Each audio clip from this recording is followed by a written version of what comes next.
Barbie Forteza at David Licauco may parehong nararamdaman, buong detalye alamin.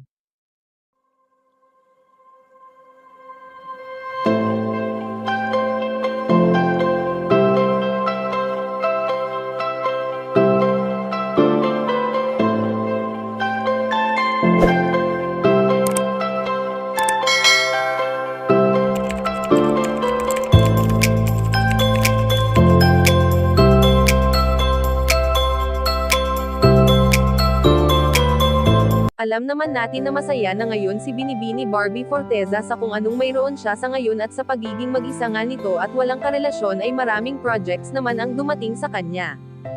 Bagamat may pagkakataon na nagiging mag-isa siya ay mas ninanais na lamang nito na magbasa at uminom ng kape na noon pa man ay nakahiligan niya na. Matatandaan na sa tuwing magkasama noon ang dalaga at ang ex-boyfriend nito ay palagi nga itong bumibili ng kape na talagang nagugustuhan ng dalaga, dahil sa hilig niya talaga ang kape noon pa man.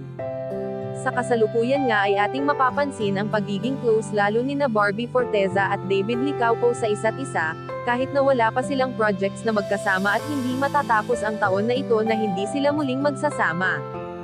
Sa ngayon nga ay ayon sa aming impormasyon na nakalap na pareho ng nararamdaman ngayon sina Barbie Forteza at ang kanyang ginoo na si David Licauco.